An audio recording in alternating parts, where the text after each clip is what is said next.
going to be doing a little preview, and we have a non-elevated event. We don't have all of the best guys in the world, and we got a few great guys, but it's you're going to end up with some certainly different pricing on some of the guys we've been seeing at 6K are going to be around 9K in some cases, and it's going to be interesting. So, Sheets, any overall thoughts before we jump into tiers? Yeah, I mean, before we even get into it, I mean, we don't want to spend too much time on it. Some huge news coming out of golf. Oh yeah. We're gonna get all these guys back together pretty soon. Yeah. With the PGA and Live merging or buying out or whatever that is. I really don't have any thoughts on it right now, but I probably should. Anyway, we'll maybe address that another time. But yeah, so this is like this is one of those weird events that it's like the week before the U.S. Open, and some people are taking it off, and other people are not taking it off. Also, this course I think is going to be -20. It's a course that's not designed for the PGA Tour. It's like basically just a club course, and they didn't really do anything with it for this event. So they'll try to do some funny business maybe with the pins or whatever. But overall, I mean, you have some very short holes. You have like a 480-yard par 5 or something like that. Yeah. I think that's 18 maybe, and some pretty shortish par 4s, not drivable, but everybody's going to be firing from like 90 yards. So there's going to be some scoring out here. So that's some you want guys that can strike the ball. You want guys to hit it close. You want guys that can make birdies, and basically what that means is you really want the best golfers, honestly. So let's just go through kind of tier by tier, and then we'll play a little game at the end, and then we'll kind of wrap it up. Yep. So I guess we'll just start with the 3 dudes over 10K, right? So wait, let me share my screen first. Yeah, and then we'll but it's a weird weird tiers here. All right, here we go. Yeah, okay. I guess I'll jump into the top tier first. The 10K plus guys obviously all have some merit, but I think Rory is most likely the one I would just go with if you're going to play any of them. I think there is a gap between people, but it is weird to see Sam Burns is going to get ownership even at this price. Even though I like Sam Burns actually here, I just feel like I shouldn't be necessarily playing him at reasonably high ownership with the guys around him. I don't know. I'm just sort of struggling with it. So I have it Rory, then Hatton. I'm sorry, then Burns, then Hatton for me. But I probably am going to mostly just stick with Rory if I play any of them at all. Yeah. I'm probably only at about 50% as far as my ownership projections go right now. But I currently actually have Sam Burns very low. I have it only 12%. Well, that's but Sam Burns at 10K plus when we were getting him at, I understand it's a different tournament, but when he's 7,500 and he's 4% owned, at 8,200 and 5% owned or whatever. It's just he's the 40th price golfer. Now he's the second price golfer, and he's still going to have some ownership. That's what I'm saying. Oh, okay. I actually think he'd be lower owned if he was 9,800 or something. Okay. I can't imagine why Rory would bring his best for this tournament. But then again, he hasn't, he hasn't won. He hasn't won. But then again, it's not like he's been bad. I mean. Well, he's still bad. Remember, they're still playing for the FedEx Cup too, which he's won more than anybody. He's won 3 times, so that's true. You'd like to catch up a little bit with Scheffler and Rahm. He's got a chance. Yeah, one of my problems here is that if you play Rory, the 7,500s and the real cheapos, they don't really stand out as much to me as they sometimes do. So, again, my big buy-ins, I don't know if I'm going to get there. I think Hatton's going to be the most popular golfer on the slate. Really? Yeah, I do. Interesting. We'll see. Maybe him or some of the. I just don't think we'll get to these 9Ks in a bit. We'll talk about some of them, but I do think Hatton's going to end up being the highest owned, and I have him rated pretty high. Also, I'm rated probably number 2 overall, so it's not a bad play. you could use that 1300 for sure. And I kind of like it. And I do have Burns rated lower than both those guys by a pretty sizable amount. He deserves to be half the ownership of those two guys. Let's put it that way. Yeah. So I think that's pretty efficient. And as it happens most of the time, I'll probably end up fading Rory in the big one. I have a feeling I'm not going to get to much of him in MME either. But we'll see where that goes. Yeah, I understand. Well, you do have a pretty good 9K range below. It's at least still golfers that we all are all still pretty familiar with, at least contending. I actually think Cameron Young will be the highest owned player on the slate by the time it's all said and done, because I think that they'll see I just think that 9,300 seems very reasonable, and certainly a guy who can go and win this tournament. My favorites from this range, big shocker. Guess who they are? Well, actually, Fleetwood is the obvious one, but the other one, Tommy Fleetwood. Who's he? I don't think you've ever brought him up before in any of these things. I gotta look him up. Do I even have him on the list? Oh, yeah, there he is, 4th. Right, there you go. Yeah. So I have interest in 4 guys from this range, and I can certainly make a case for some others, but factoring ownership and everything, Connors and Fleetwood are my favorite. Thigala and Fitz are my next 2 favorites in that order. I like Thigala at lower ownership at 9,200. I don't like playing. I don't mind Fitz as much in them, but I don't like part of my issue with Hatton is I'd rather not play those guys during Birdie Fest. I want it to be tight little windows they have to hit into and things like that. Fitz and Hatton, I feel like are similar in that range in my head. I want them to be hitting in, just have to be really precise and get through and make pars on the holes where everybody else is bogeying. I don't love them as much in the Birdie Fest, and I do think Thigala is a guy who could put up a monster number. So I have Cam Young on my list as well, but I do think that Connors Fleetwood will eat up most of my ownership from this range, then Thigala, then Fitz, then Young. Yeah, unfortunately, I like everybody in this range. I like all the 9Ks, honestly, except I don't really like Kuchar at 9,100. Everybody else, I think, is really, really in play, which is why I don't think I'll end up getting a Rory. And I have them all being owned pretty decently. And I do agree, like right now, I do have Cameron Young as 26% owned, which puts him right about at the top of the ownership board. I guess it's very similar to Hatton, so I shouldn't say Hatton's definitely going to be the highest owned or whatever. But yeah, Cam Young's going to get some. I will like to say that I was listening to Rick's podcast this morning, and I'll say that he made a couple of interesting cases and observations of why Cameron Young might be kind of a fade. Yeah, I actually see that too. He's off. There's something going on with him a little bit. He can't seem to put together like 3 good rounds, much less 4. Yeah, but so I will say that Cameron Young, just because of his ownership, I'll probably fade. I think Corey Connors, I'll probably fade. Maybe I'm just talking about ownership. Maybe I think I like Fleetwood the best. Either Fleetwood or Fitzpatrick. I think I like those 2 the best. Not just like one versus the other. Just given their ownership and given what I like. I mean, I think I'd prefer those 2 to the other guys. Yeah, I think that makes a lot of sense.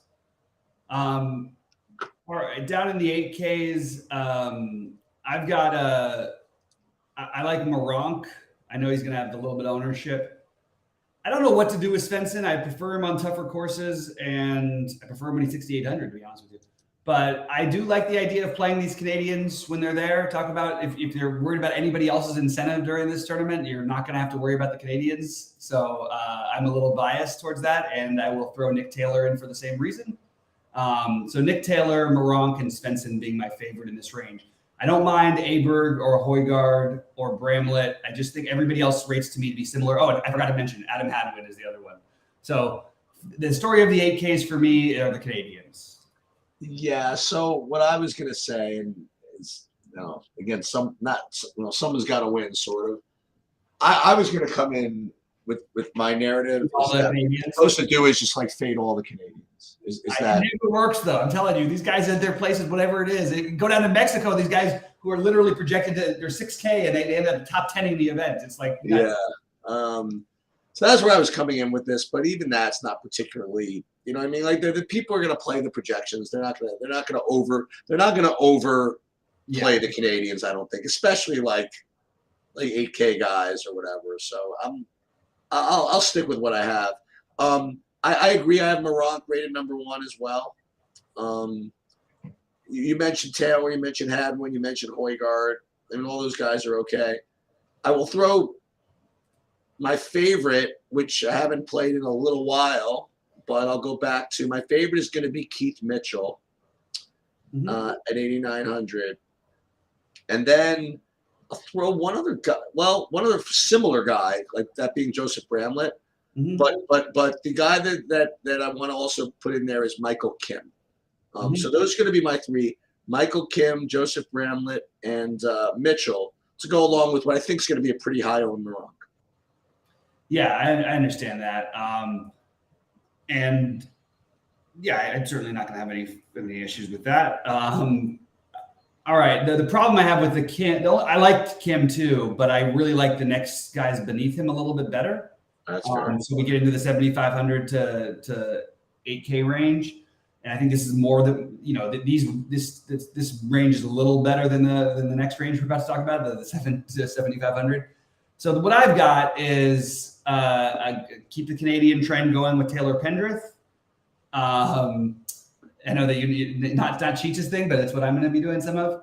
And then I'm actually like intrigued by that Aaron Wise will be unowned. Now I understand there's some years variance and we had the mental stuff but he's played better golf, and he is a guy who, when he gets it going, can, there's a different last, I don't know, a few months before the mental health stuff where Aaron Wise is like 9K plus in this tournament. You know what I mean?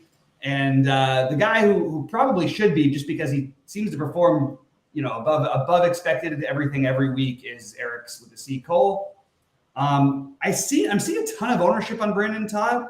Sheets, can you maybe let me know why that's happening? I'm getting about 9% ownership on Todd. Saberson has him at 17%. Yeah, I don't think that's going to happen. I do think though that you'll get ownership on Eric with a C. Cole, who does rate to be my top play in this range as well.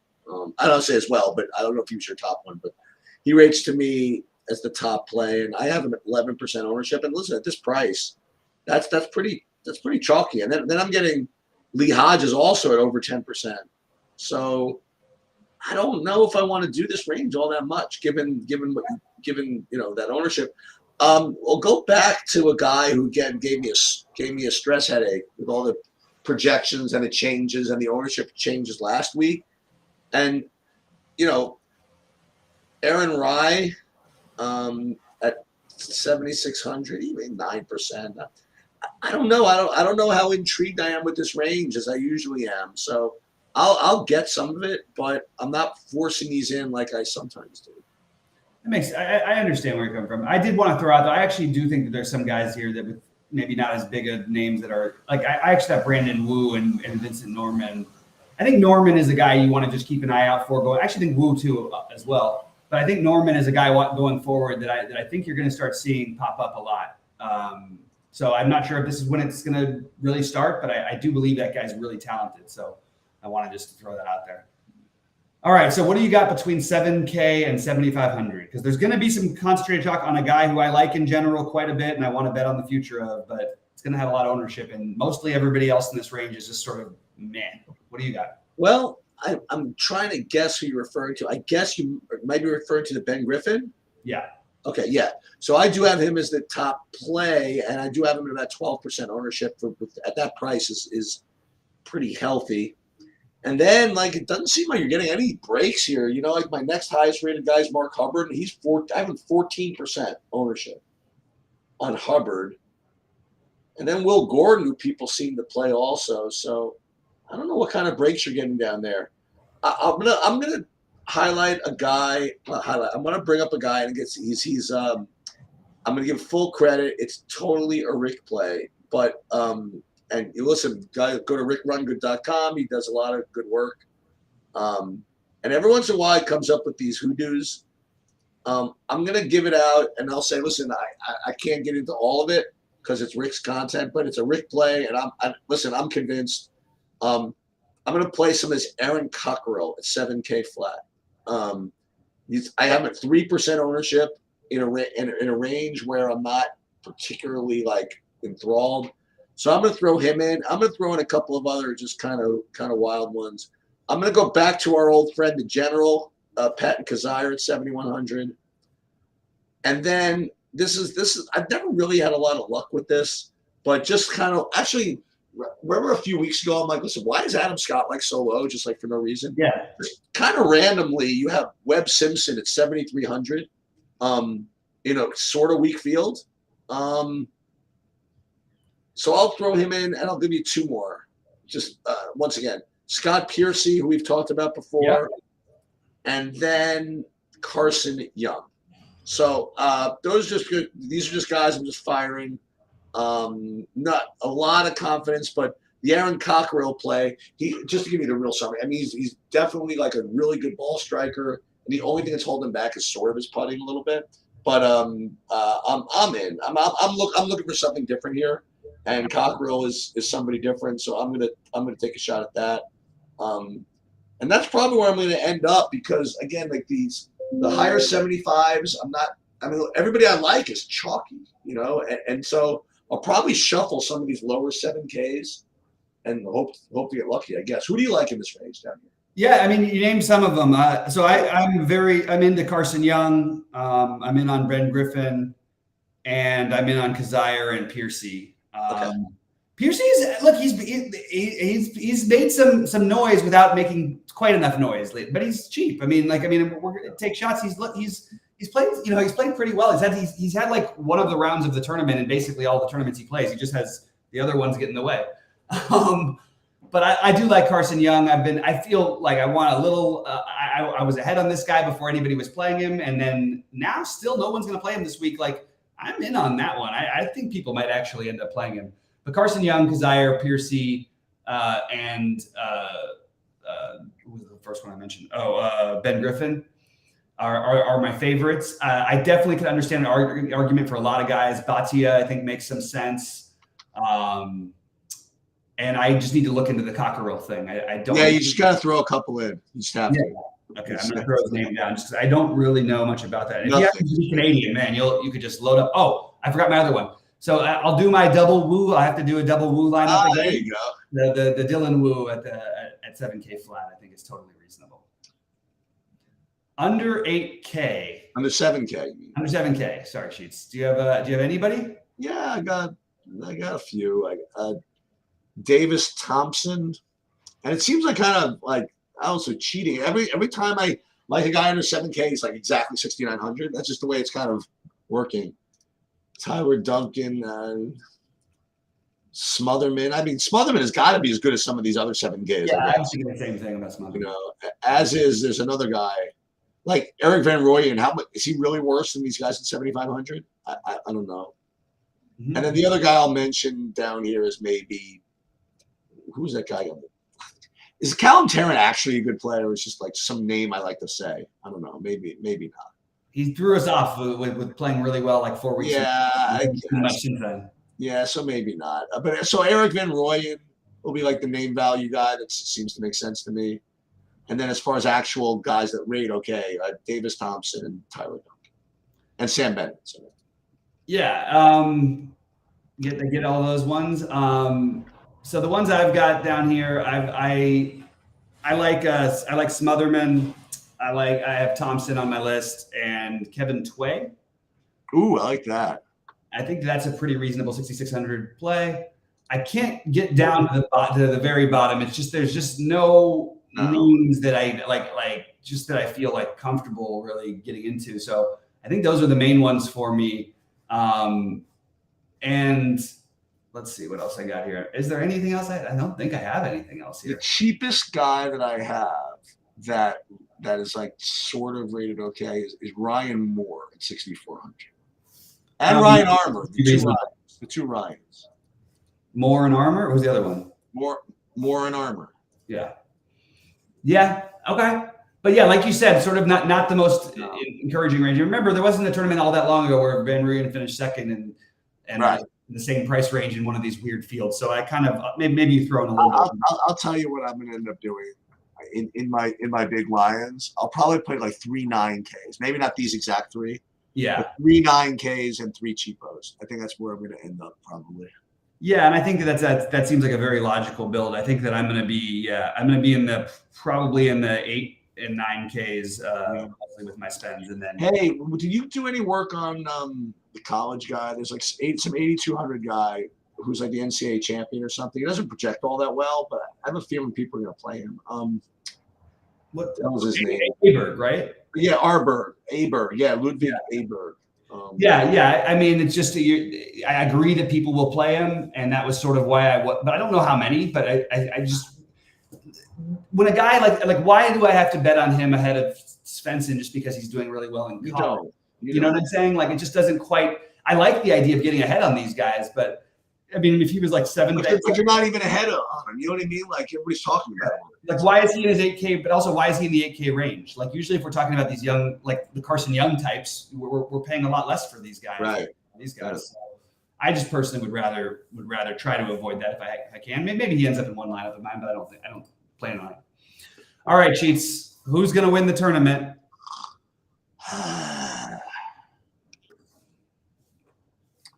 All right. I'm going first this time. I can't come with him. All right, I gotta go right back. Okay. TBD. I'm gonna rob you. It's time. Oh, it's taking time. the Fleetwood. Wow, you really are leaving me between a rock and a hard place right now. It's time. Because that was what I was going to say. Of course, it didn't work out well. Maybe it'll work out better now that you said it. I have a really weird one, and I'm just debating between two. Okay, I'm going to say Corey Connors, but I kind of want to say Thigala. You got to say one of them. I'm saying Corey Connors. All right, and you can go first for top 5 now. It got to be under 10K. Yeah.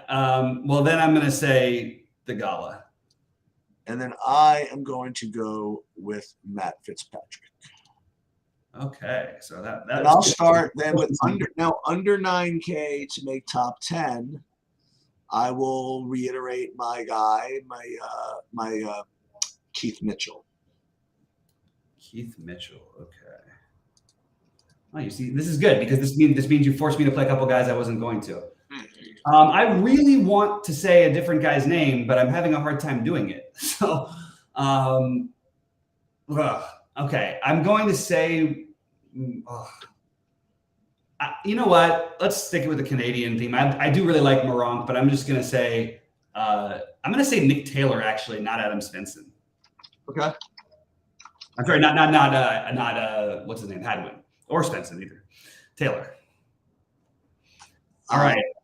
Under 8K sheets. Under 8K to make top 20. I mean, I guess all reliable. I guess Eric with a C call. That's who I was gonna put, and I already started writing. We're writing him down before I had the chance to get it in there. Yep. I'm gonna say it's funny because I like the other guys I like, but I don't necessarily know if I like them in the top 20. But if we're gonna have to pick these guys and they're get a little different with our stuff. All right, I'm going to say Ben Griffin, I guess. And Pendrith, you said? No, I'm saying. I should have probably. No, I'm gonna say Ben Griffin. You know what? No, I'm sticking Canadian. I'm going Pendrith. You're right. Pendrith. Okay.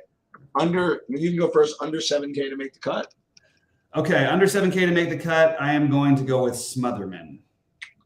Yeah, and I'll just stick with my normal plan of just taking the highest projected guy. I'll go with Davis Thompson. Okay, so there we've got a nice list of players. Now we have to go for the missing the cut guy. Who's over 9K that's going to miss the cut? Go ahead. Well, mine's easy, I guess. I know you're going to say, but yeah, I'll go with Kuchar. Yeah, okay, so I figured you said that. The answer is probably Thigala, but I don't know though. Actually, he's definitely going to win. But I'm just saying. Yeah. I'm I'm gonna say a weird one. I'm gonna say, God, he's too consistent. All right, I'm gonna say Shane Lowry. Sounds good to me. Don't have any other choices here. But it should be a fun weekend, and I just got my thing from DraftKings. I'm supposed to be going to the US Open Thursday next week. That's gonna be fun. We got a big posse going. Yep. Well, should be a good time. And is Kenny going? yeah, Nice. It's so crazy how LA works because people don't understand it unless you live there. But he lives downtown, and it's in the country club in Century City and everything. And there's going to be the Thursday and Friday. They have to get there in the mornings, like through the traffic thing. So they actually rented a house closer to the place, so we could just scooter over. So it'll be fun. We'll have a nice house. Can you imagine how long it would take to drive? I mean, it's so nuts, man. Just getting from the marina to the Dodger game was like 2 hours. So freaking nuts. You guys understand some of it. It's like that in New York sometimes too. No, nothing is like LA. Really? Nothing. Maybe I just nothing in my whole life. And it's just and when I lived there, it was really, really bad. And then when I went back, like 20 years later, whatever, literally everything was an hour. It was just amazing. It was an amazing thing.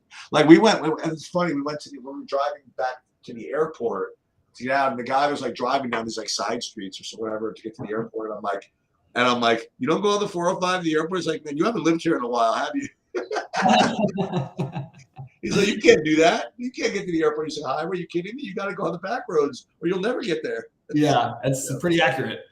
Yeah. All right. Well, good luck to everyone this weekend. And I'll post my stuff in this. Wait. I got one other story to tell you about LA. Oh yeah, fire it in. So this is we probably went over this, but there was a whole kind of like a lawsuit that Waze did the directions app. Yeah. So Waze apparently for a period of time had their algorithm such that there's traffic that was so bad in this one part of LA that they figured out it was best to route everybody through this really residential neighborhood, right?